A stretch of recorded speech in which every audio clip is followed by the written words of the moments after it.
Thank you very much for coming to Meiji University today. My name is Koji Yoshimura. I'm Dean of the Professional Graduate School of Meiji University. I will give you a brief explanation today's proceeding. The president of Meiji University's Kosaku Dairoku and chairman of International Peace Foundation, Mr. Uwe Morawetz, will give you welcome speeches.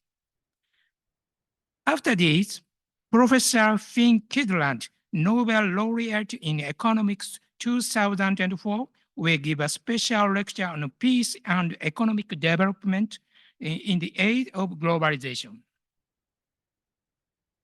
This will be followed by a panel discussion with Professor Kydland and President Dairoku and the honorary doctoral degree ceremony. The entire event is scheduled to last just under 1.5 hours. Now, please welcome the president of Meiji University, Kosaku Dairoku.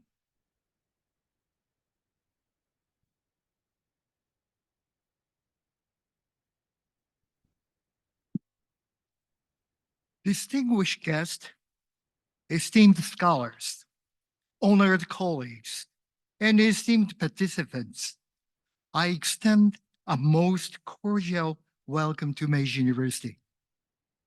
I am Kosaku Dairoku, president of Meiji University, and it is with the utmost honor that we receive Professor Kydland here today. I wish to convey our deepest appreciation to Mr. Uwe Morawetz, chair of the International Peace Foundation, whose invaluable assistance has made that lecture by Professor Kydland possible. Allow me to refer to the genesis of this distinguished lecture, which forms an integral part of our university's program under the JAPAN-ASEAN BRIDGES series. Since 2019, Meiji University has fostered a robust relationship with the Sassin Graduate School of Management in Thailand. Through our professional graduate school, in 2022, Professor Ivan Senvik, president of Sassin, introduced us to Mr. Morawetz, chair of the International Peace Foundation, and a pivotal collaborator for this event. While Mr. Morawetz will expound upon the finer intricacies later, our decision to participate in this endeavor stemmed from our shared values with the foundation, an unwavering commitment to the United Nations Decade for a Culture of Peace and Nonviolence, with a specific focus on bolstering education in the ASEAN region by channeling the outcome of top-tier research and education back into society.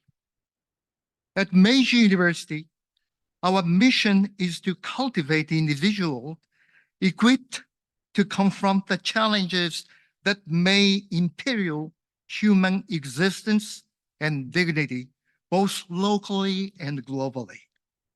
In this epoch of rapid transformation, we pledge to chart our trajectory forward with unwavering progressiveness.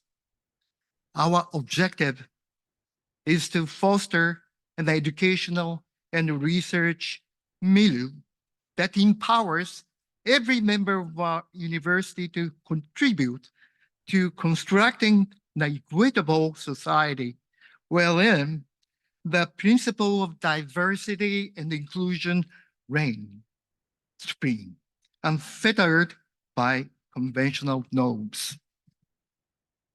We firmly believe that the ideals exposed by the foundation resonate profoundly with our university's founding principles of rights and liberty, independence and self-governance. Furthermore, they harmonize seamlessly with the evolving imperative of human resource development and research in contemporary society. We are particularly elated that Bridges is convened to commemorate the 15th anniversary of official relations between Japan and the ASEAN region. Please permit me to offer a brief introduction of the President Kydland. Maybe we don't need it, but I will. Hailing from Norway, Professor Finn Erling Kydland is a preeminent economist. He pursued his academic endeavor at the Norwegian School of Economics and Carnegie Mellon University before assuming a faculty position at the Tepper School of Business. In 2004, he assumed the Jeff Henley Chair in Economics at the University of California, Santa Barbara. Alongside Professor Edward C. Prescott, Professor Kydland was awarded the Nobel Prize in Economics for their seminal contribution to the dynamic macroeconomics. Their research has exerted a profound influence on monetary and fiscal policies globally, catalyzing the enhanced autonomy of numerous central banks, including those in the United Kingdom, Sweden, and New Zealand.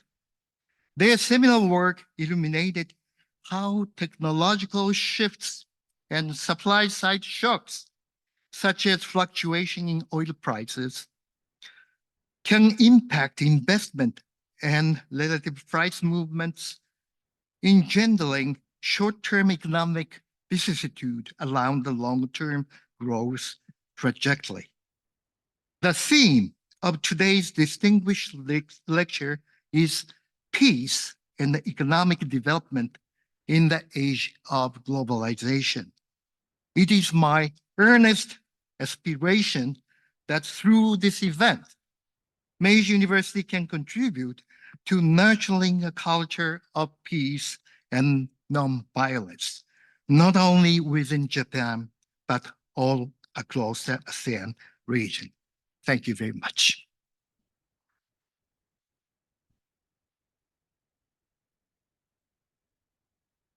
Thank you very much, President.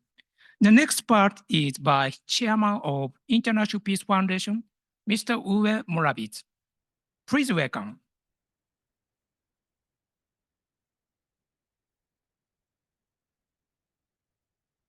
Yeah, welcome to the Japan-ASEAN Bridges event series, which is facilitated by the Vienna-based International Peace Foundation. The events are hosted in cooperation with various local partners, including some of the country's main universities, and I would like to thank Meiji University for hosting our event today. Commemorating the 50th anniversary of official relations between Japan and the ASEAN region, Bridges has been continuously held in Japan and Thailand since November last year, involving the participation of Nobel Laureates for physics, chemistry, medicine, and economics. The Japan-ASEAN Bridges series follows the series of over 800 Bridges events, which the International Peace Foundation has facilitated since 2003 to support education in the ASEAN region.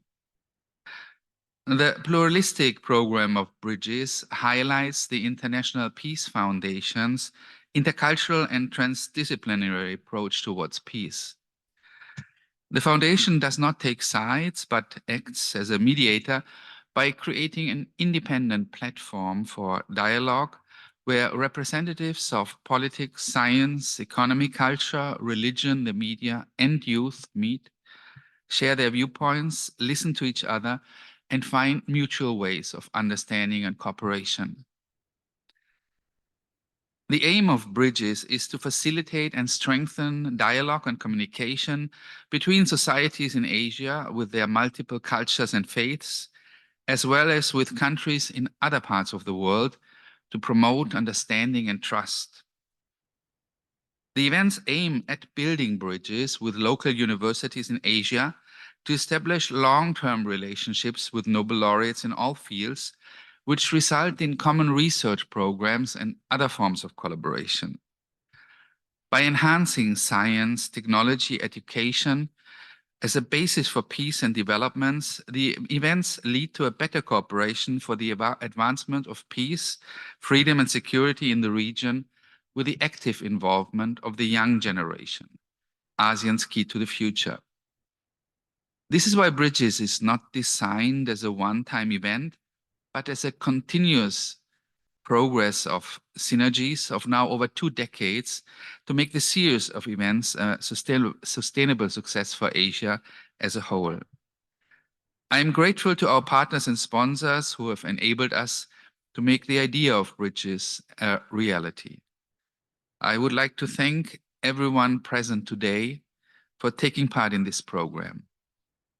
May it help us to facilitate a new culture of peace through dialogue, transcending its definition as merely the absence of war or armed conflict into a new understanding of what the basis for peace is: education. In this spirit, we welcome today the 2004 Nobel Laureate for Economics, Professor Kydland, who has agreed to come to Japan to support the events.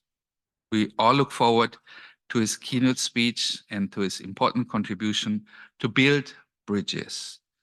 A warm welcome, Professor Kydland. Konnichiwa. Arigatou gozaimasu.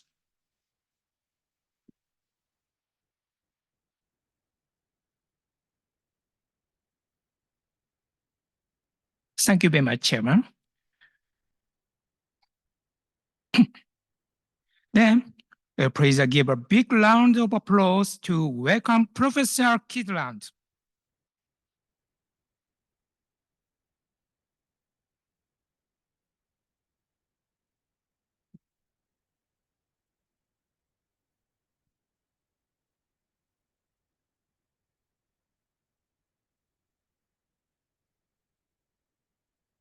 Oh, it works. Hello, everyone. I am delighted that Uwe Morawetz invited Tanya and me to come to this event. We have known Uwe for quite a while, and it's always enjoyable to have the opportunity to work with him and to work with the Bridges, working for peace in the world.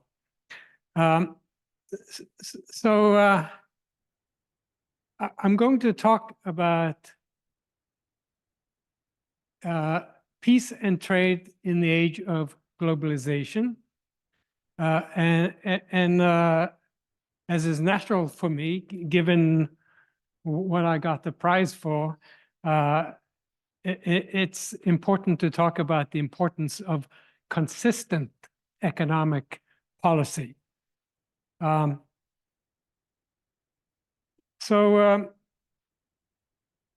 going to start by showing 3 charts that are meant to indicate what's possible to do in nations. These are charts for per capita real GDP, real gross domestic product. Gross domestic product is a sum of consumption, investment, public expenditures, and so on. And this is for 3 countries: United States, Canada, and Australia. The picture goes from 1950 to 2020. Now,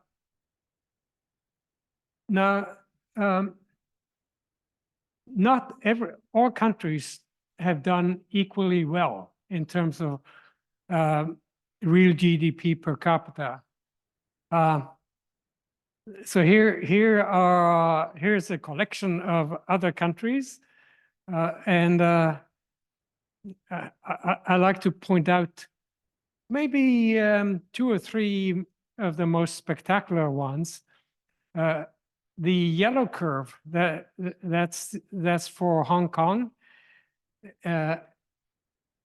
The light blue curve is for Korea, and they grew spectacularly for quite a while. Given where we are, I suppose I should point out the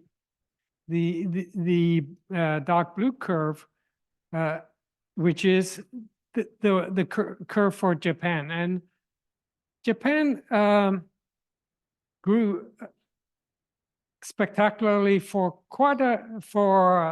several years, but then for some reason, and I admit I haven't studied those reasons.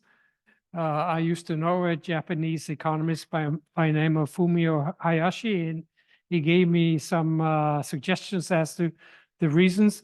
But for Japan, as you can see, that dark blue curve is pretty flat. Then we have some not so impressive curves towards the bottom of the picture. These are for Argentina, Chile, and Mexico. So one thing I would like to talk about is the extent of inequality in nations. So this there was a French economist by the name of Piketty talked about the extent of inequality within a nation. He focused particularly on his home country, France. Now, I always like to say that, okay, that there was an inequality in France, but if you look across nations, the extent of inequality is orders of magnitude greater than anything Piketty talked about. Now, I would like to show some pictures for countries that haven't done as well as the one I showed you, the United States, Canada, and Australia. And these are basically pictures for sub-Saharan countries in sub-Saharan Africa, with one exception. The very top curve. Now, if you recall from the previous picture, the scale went from, let's see, went from up to 50,000 purchasing power parity dollars. Here, the scale is not needed to that extent. So here the scale goes up to 10,000. And the reason it goes to 10,000 is because I wanted to include a country that has been especially successful in managing their resources. They have diamond mines and so on, and that's the country of Botswana. Botswana has been amazingly successful in managing their resources, and that's part of the reason in this picture I needed the scale to go up to 10,000. Now, the rest of the picture is one of the saddest pictures I know about. So in if you go towards the bottom of the picture, you can see the scale, which in the original picture goes to 10,000. But I could have gotten by with but by maybe on the order of $2,000 or $3,000 per capita. And these pictures include countries like the so-called Democratic Republic of Congo. Well, if there was ever a ridiculous name for a country, that would be it. That's a country that hasn't done well at all, and then you see countries like Lesotho, Chad, Cameroon, Kenya, Liberia, Angola, and of course Botswana at the top of the picture. Now, I'm an economist, and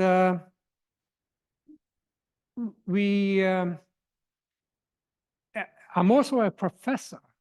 So, as a professor, I cannot really give a talk without including some smattering of math. And so here is a key picture that describes how nations, I call them aggregate nations, the summation of the behavior of businesses and households, how they would react to incentives and so on. So this is the key equation to think about an aggregate economy, an economy of many of hundreds of businesses, thousands of households. And it describes, in particular, I'll draw attention to one particular important factor in that equation. And that is, so it says that GDP at any time t is a function of, and I call it Z of t, times a function of capital and labor inputs. Now, the Z is particularly important because, and I'll say what's included in the Z. It's the outcome of research and development of new products and so on that takes place over time. Capital, of course, is the summation of factories, machines, office buildings, and so on. And then there's the L, the labor input. The labor input, you might think, would grow approximately to the extent at the speed of the population, the growth of the population. But in a well-functioning economy, it should actually grow somewhat faster because within the L would be factors such as the extent to which the education level changes over time, the learning by doing, other factors that make workers, labor inputs, more productive over time. Now,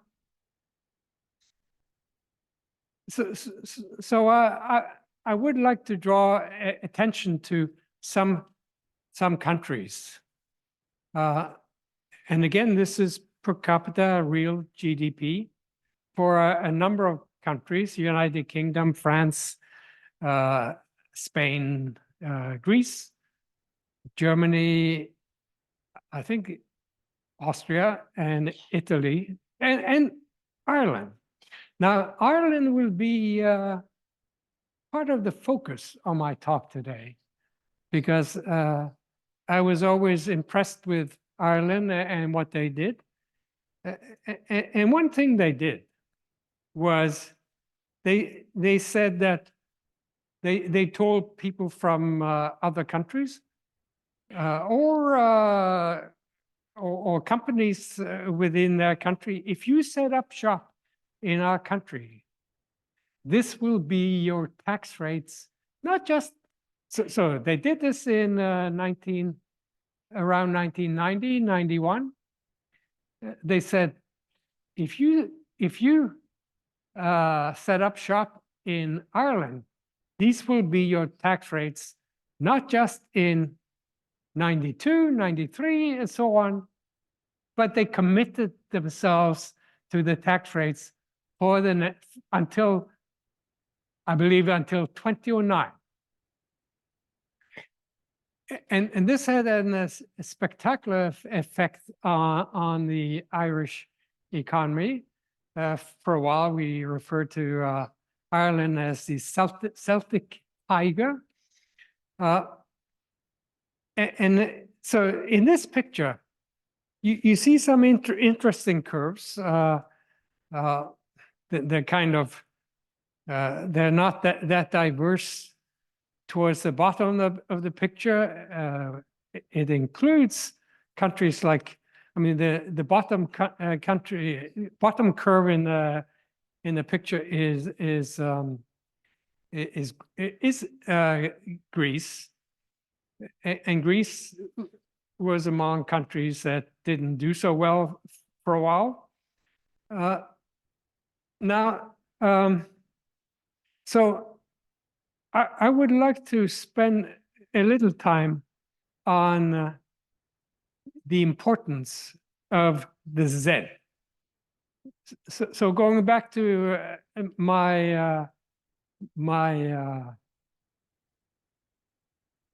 this is in economics, we call this the aggregate production function. So it said that GDP at any time t is a function of the Z, which is the summation of all of the influence of research and development of new products, and so on over time. Z times a function of capital and labor input.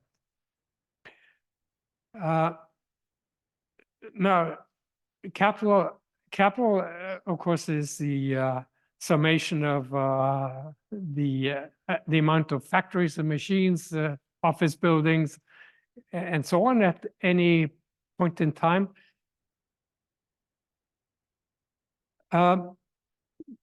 One thing that's interesting about this function, and this is consistent with measurements that economists have made, because the functional form of this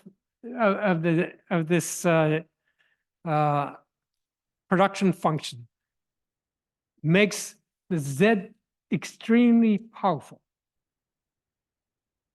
It says, well, regardless of what happens to capital and labor inputs, if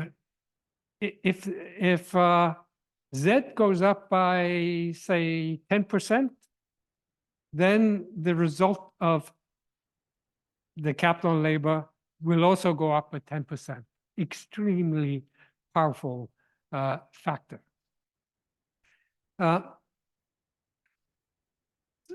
So going back to Ireland, and here's a collection of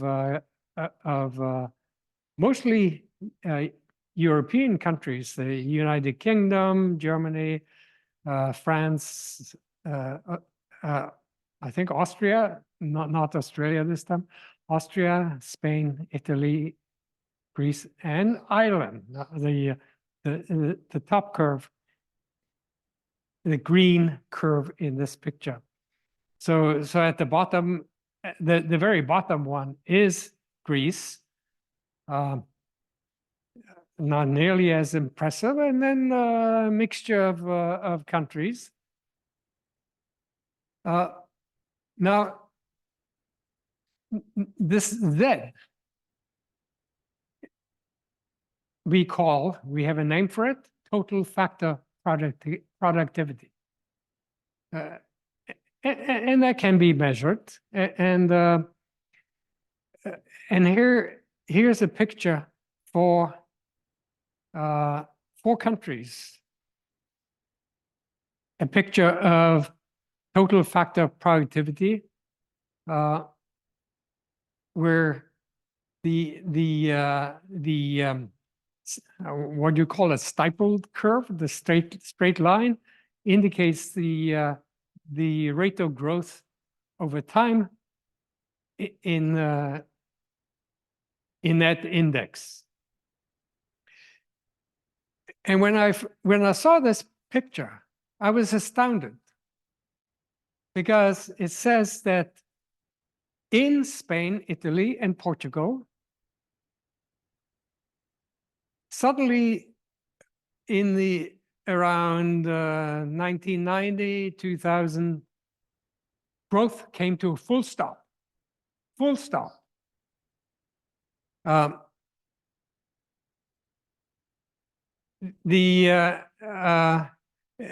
I'd like to get back, say a few more words about Ireland, because it's such an incredible example of. So in my field, we have discovered that something very important goes on, and that is, it's good for the purpose of long-run growth if you can come up with a commitment mechanism so that you will not be tempted to deviate from whatever causes the long-run growth. And so Ireland is maybe my favorite, has always been my favorite example. And I'll get back to saying a few more words about Ireland. But I'd also like to talk about something that turns out to be very important for long-run growth. And that is the amount of activity in what I would call the tradable goods sector and the non-tradable goods sector. So the tradable goods sector includes many products. It may surprise you that even I need a haircut every now and then. So that would be an example of a tradable good. And so here's a picture of the tradable versus non-tradable goods sector. In 1980, they were about equal. By 2010, they had diverged dramatically, and so that the non-tradable goods sector was on the order of 2/3 of total nominal value added shares. The tradable goods sector had dropped to about 1/3.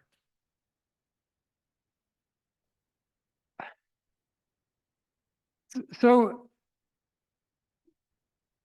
what are examples of, oh, and by the way, I forgot to mention that one thing about the tradable goods sector is that there's a lot of competition within that sector. And competition is always good for efficiency of an economy. And so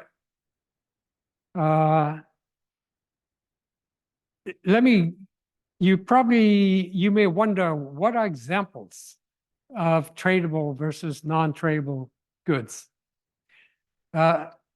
Tradable, they include agriculture, fishing, mining, total manufacturing, publishing. Non-tradable, construction, general repairs, accommodations, food service activities, haircuts.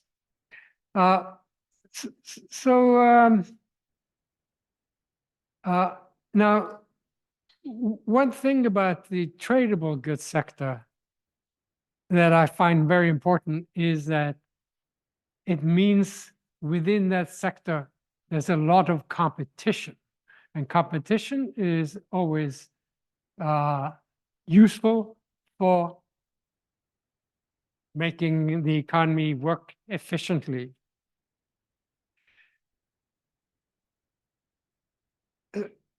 So let's take a quick look at the output per hour worked in the tradable goods sector.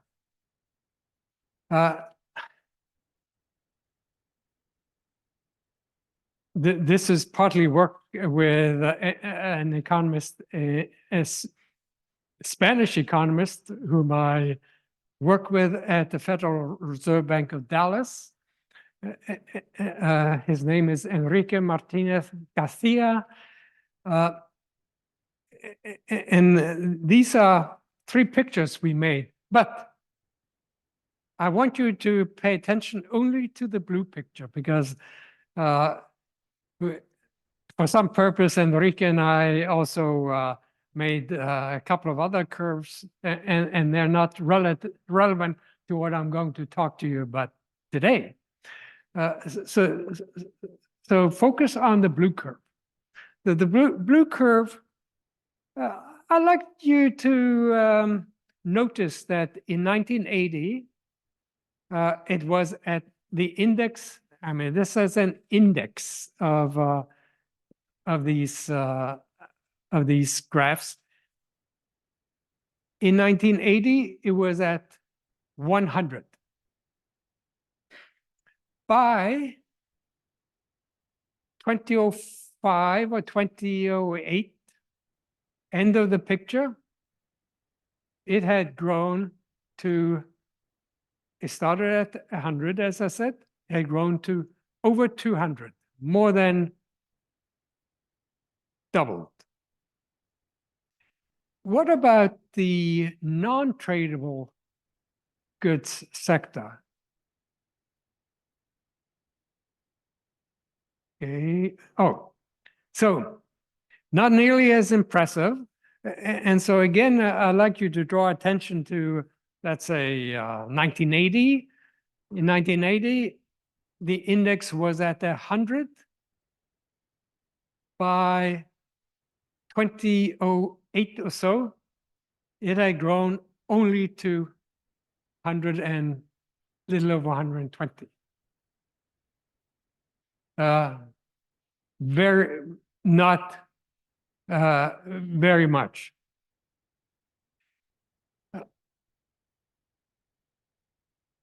So,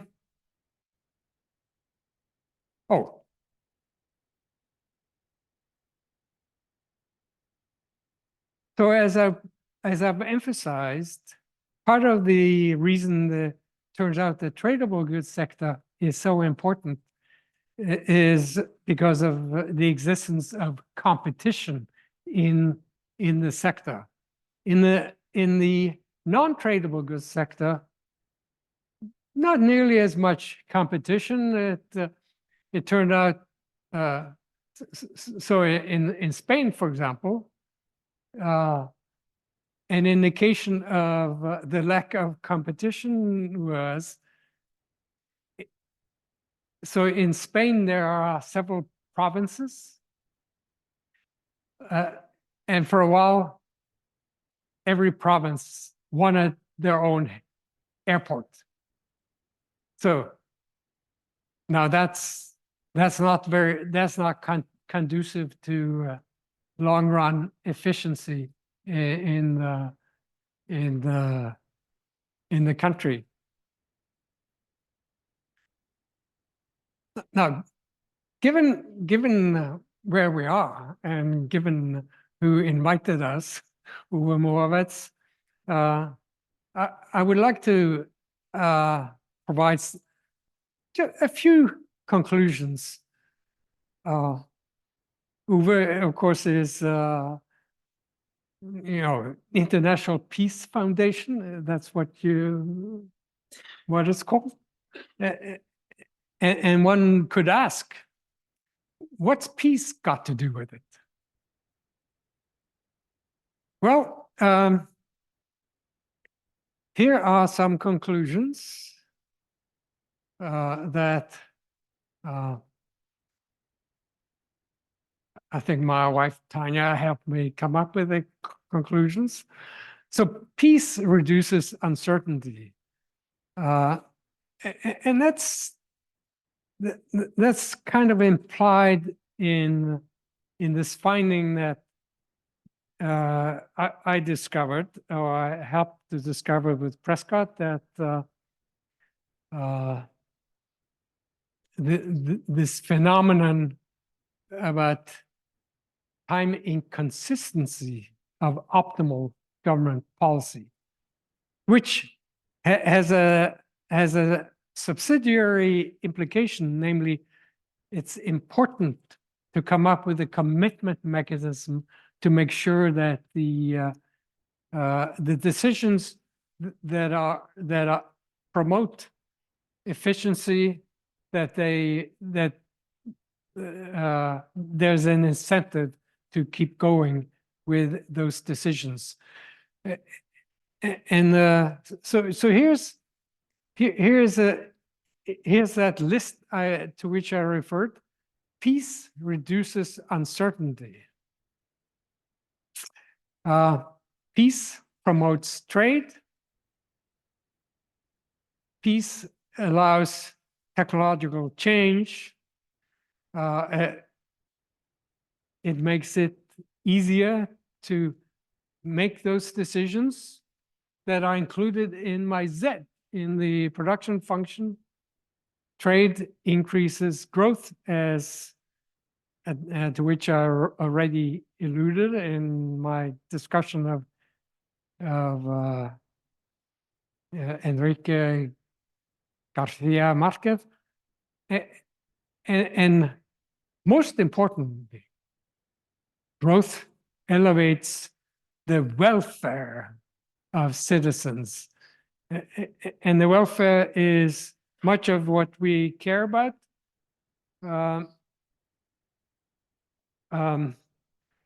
I guess I went a little quickly over, let's see.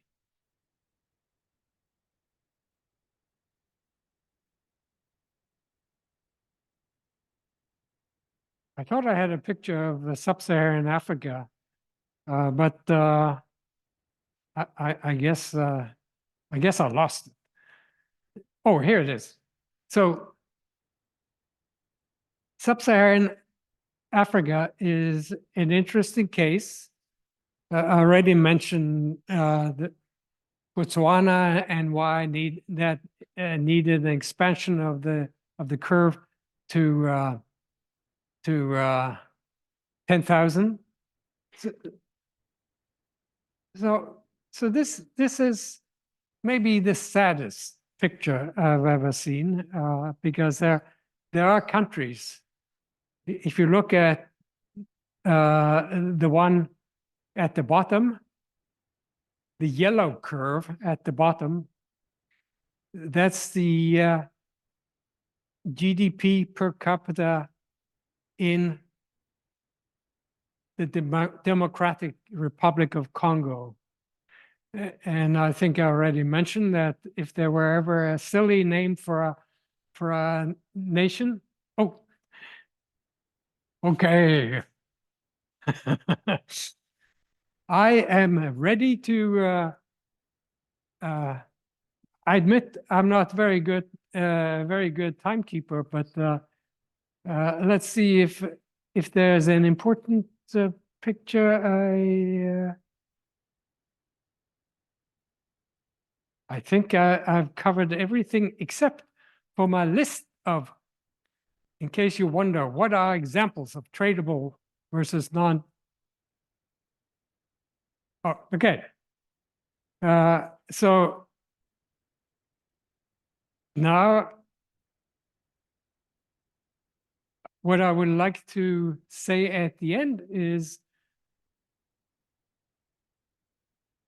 I am delighted that I've been able to talk to so many of you look like you must be student age. There must be many students here, and I'm always delighted to be able to talk to students.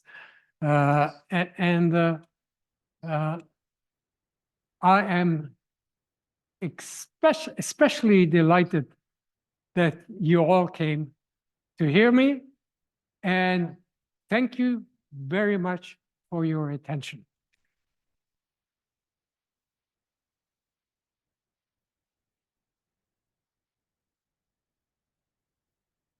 Thank you very much, Professor Kydland. Please, once more, please give your big round of applause to Kydland. Thank you very much.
In the next part, on behalf of us, the present dialogue will now ask Professor Kydland some questions. President dialogue and Professor Kydland, please on the stage.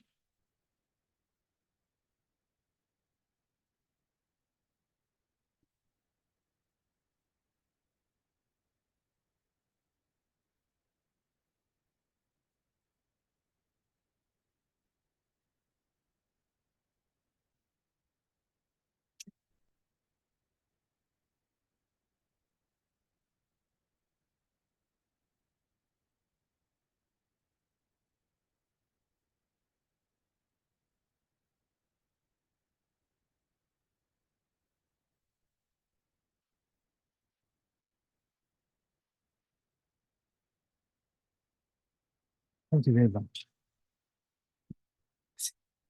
Isn't that a beautiful flag? Yeah, it is. It is. So please, your discussion, please.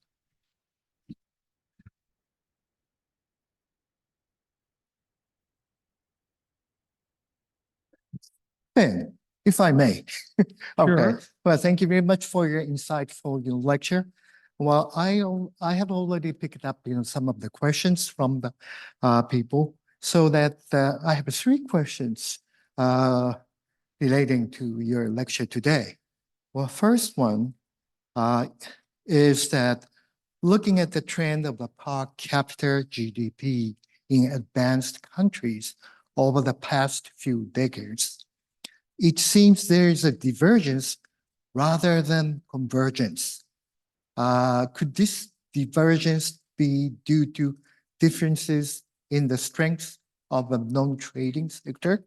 That's the first question. So on the potential divergence issue,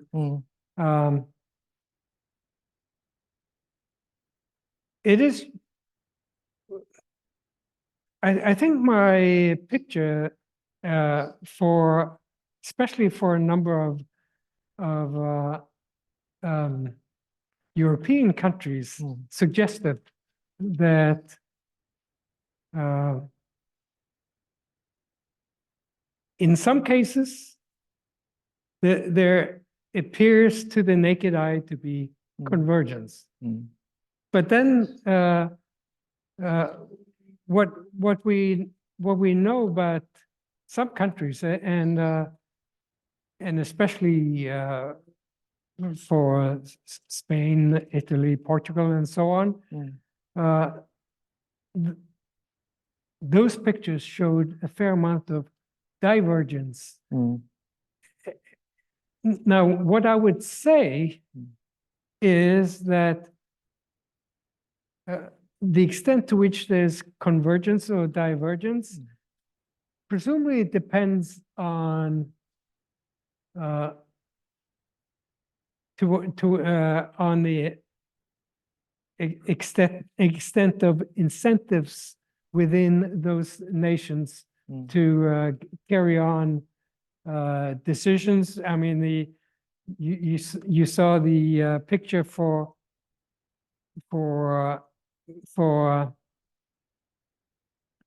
sub-Saharan Africa, very diverse. I mean, my conclusion about Piketty's work is that if you look across nations, the extent of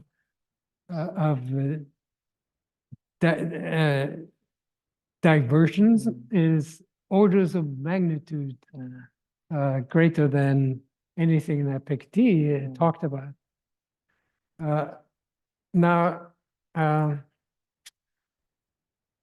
I don't remember, so I may have seen those questions before, but I don't remember if there was one or two in particular that I was supposed to deal with. Well, for instance, in the case of Japan, or just the opposite case in Ireland, well, there's a very different, pictures. We do have two pictures. Our economy have stagnated, in terms of the income per capita. You mean Japan? In Japan. Yeah. But I remember the picture where it gets flat. And then on the other hand, in the case of Ireland, they're still going up. Oh, absolutely. Yes. So many of the participants here today wants to know what is the difference, if you can say something about the differences between. Well, that's a very country specific, so that it may not be easy to compare two countries, but your impressions, your idea, what what is factors which brings a different result? I think the main factor is the policy environment. So in some countries, the policy environment is very stable.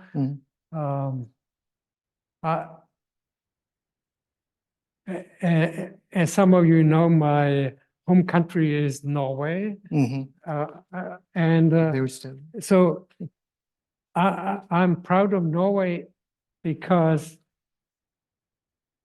to me, it's an example of a country where everyone feels confident about investing in Norway. I mean, you're not going to be worried that through corruption or whatever that the returns from your investment will be taken away. So no such danger. Mm.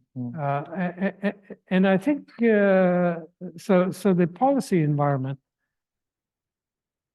is a big factor. And in the case of the pictures I showed for sub-Saharan Africa, Mm. I was once at a conference at my university where I tried to ask the speaker, how easy do you think it would be to export Mm. technology that we're used to in well-developed countries to sub-Saharan Africa? Mm. I think that's one of the most interesting questions around, because welfare, I mean, the goodness of the people in that nation, that's really what we care the most about. Right. To do welfare improving, to make welfare improving decisions. Well, policy environment is one of the very important factor which makes the difference between the nations. Well, maybe in Japan, well, I'm not an economist. I'm a political scientist, so I'm sorry, I may be wrong, but well, we do not have too much trust in government policies. So we don't, really trust in the government, policy, so that that's a kind, prevent the people to invest the money in the market sometimes, right? Norway is a good example. Okay, no way, you say that very good, Right. Okay, then, thank you very much. Then we are going to move to another questions raised. This is the one, well, it is connected, but it is widely believed that the total factor productivities you actually mentioned in the lectures contribute to significantly economic growth. That's what you said. And then TFE. Maybe the most important. Right, most important. Okay. TFE includes contributions such as the accumulation of human capital and investment in research and development. The former relates to education. Well, we are talking about college education, for instance. The former relates to the education, while the latter pertains to basic research. Well, actually, both of which universities provide to society in a sense. Since the 1990s, Japan, again, has notably experienced lower growth rates than other advanced countries. Could this imply that Japanese universities have not fulfilled their mission? Well, I mean, that's possibility. that's a very general Yes. question, and Right. of course there are many factors that may contribute one way or the Right. other to the answer to Right. to that question. But what would you say about the role of the higher education in your country? For that. So I forgot to mention that Ireland is kind of an interesting example, because at some point they decided to make secondary education free of charge. So Right. everyone at that age Right. could embark on that kind of education. The only problem was, from the point of view of Ireland, was well, now they have a potential productive workforce, but they have no factories, machines, or whatever to work with. And so that's that's where Ireland did a great job in terms of setting up the tax environment such that, Dues, right? yeah, exactly. And so Well, I guess in answer to that Mhm. question, that's about as much as I can confidently. okay, thank you very say. much. Yeah. Maybe I can get the question, only one question from the participants. If there's any.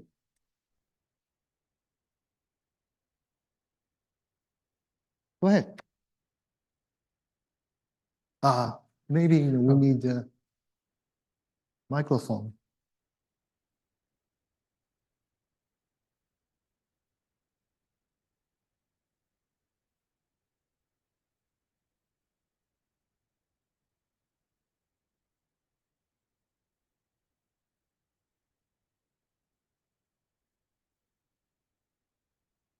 I asked you.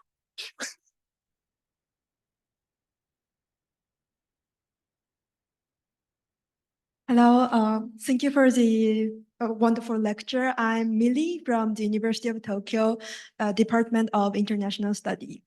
And I, Say again, your university? University of Okay. Tokyo. Okay. Okay. University of Tokyo.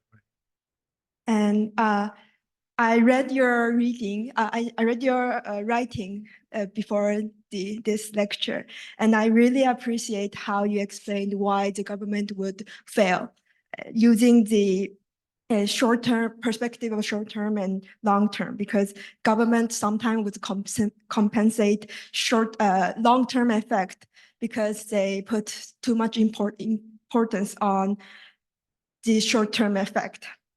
And the policy dangerous. consistency is very important. Yeah.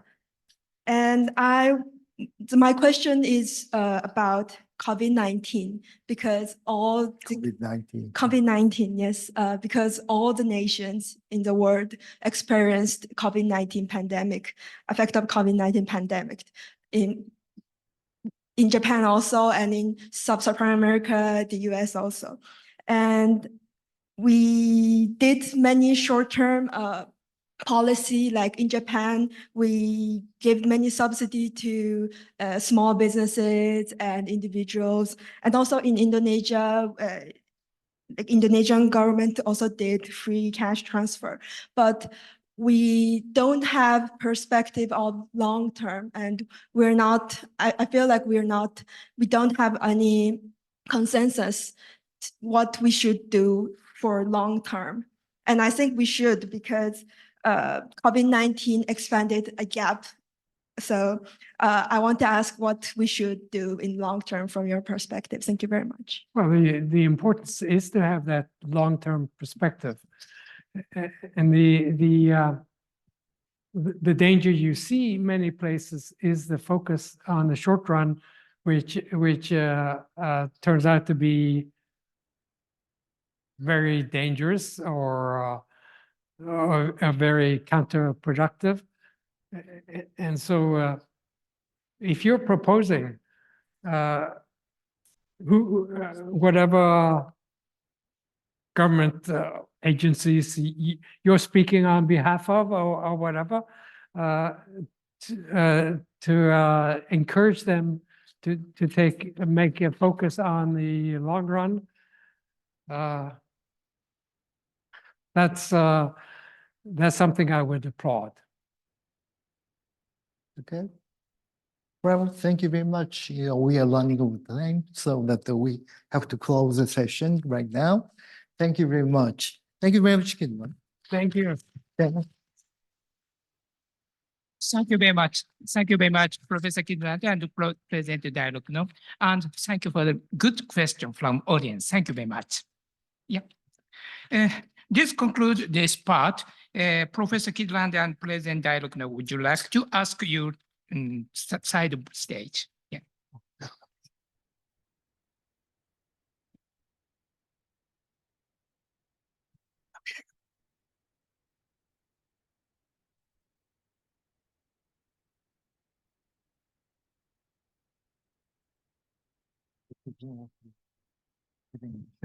Oh, I see, yeah. Oh, thank you very much. Okay.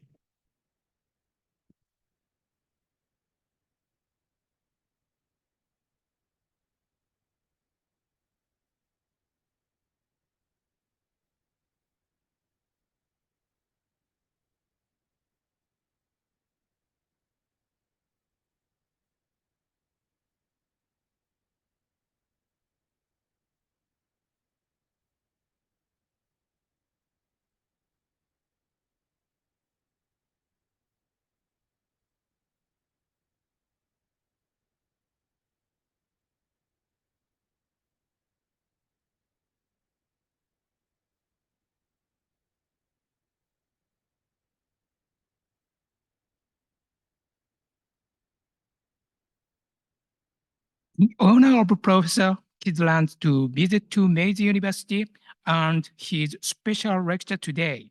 We, Meiji University, is sending him an honorary doctorate degree in recognition of his achievement. Please applaud Professor Kydland.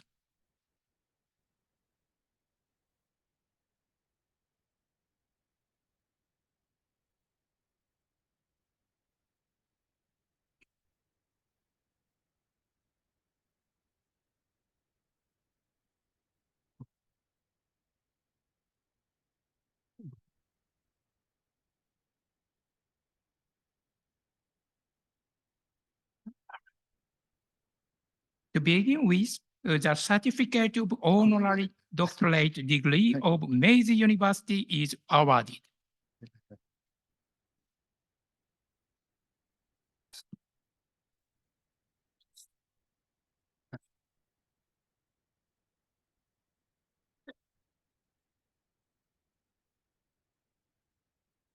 Nihongo 日本語と英語と両方いきます。まず日本語から。第33号名誉学域フィン・エルリング・キドランドの本大学名誉博士課程規定により、明治大学名誉博士の学位を贈る。2024年3月9日、明治大学。I will read it. Meiji University hereby confers the degree of honorary doctorate upon Finn Erling Kydland on this 9th day of March in the year 2024. Congratulations.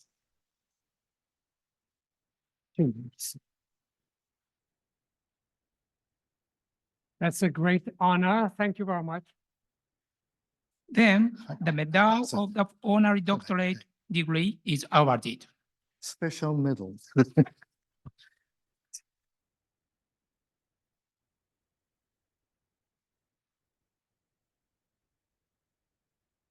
I hold that. They're going to take the pictures. Oh.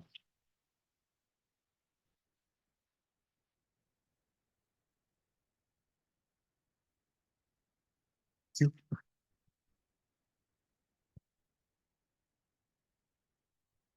Finally, as a commemorative gift, a platter of Edo kiriko made by Edo Kiriko Kobayashi, a traditional Japanese craft, is presented. It's heavy, right? This is right.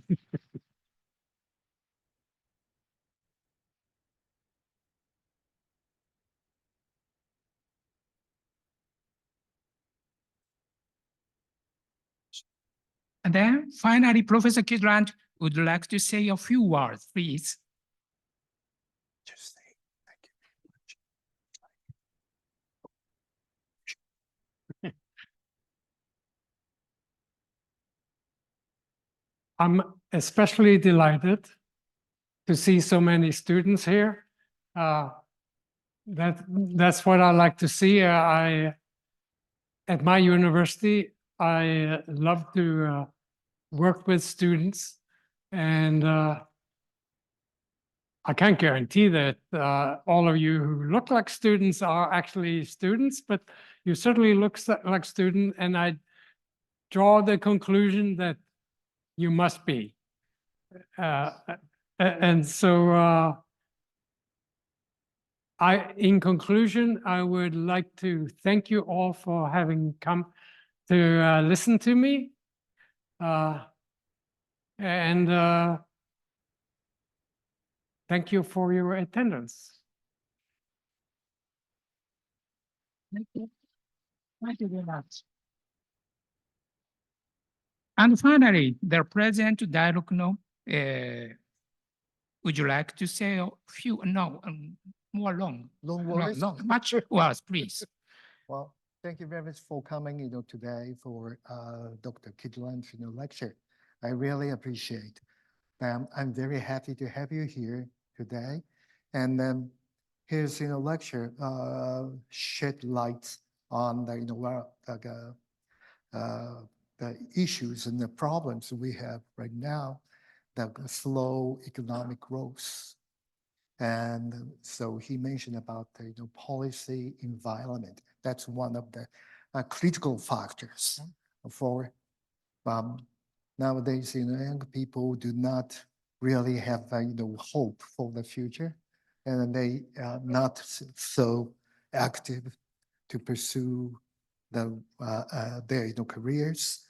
And then, so as a president of the university, we have to encourage or try to provide an environment or milieu where our students try to get more active. So thank you very much for your insight. Very much. Thank you. Thank you very much, Professor Kydland and the President of Dialogue. I would like to conclude with a round of applause to Professor Kydland again. Yeah, thank you very much.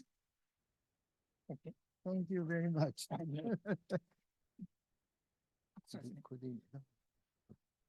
Just a moment, please. Okay. Okay. And then we're going to take photo session. Oh. That's it.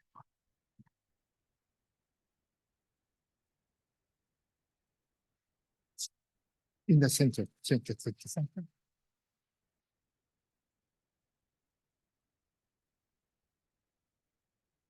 Again, that's going to be a photo session. All right, thank you. Please come up. Perfect.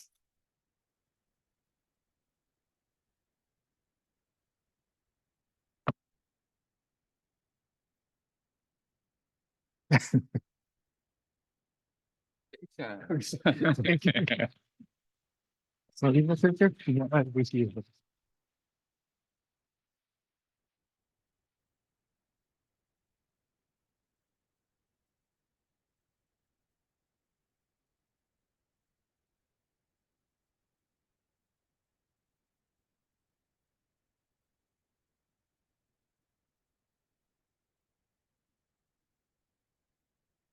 Okay. Thank you very much. They are not in the picture. Not photo with the audience. Audience? Oh, yeah, sure. Maybe you should also be in the picture. Maybe Andre. Come up if you want you to come up. No, you stay here. We'll make a picture from there. Okay? Andre, come up. That's a photo with you. Yeah, I understand. But we have to look there. Oh. Yeah. Okay. 3, 2, 1, action.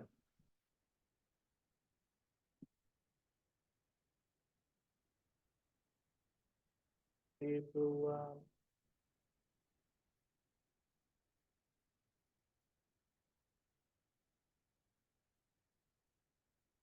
Arigatou gozaimasu.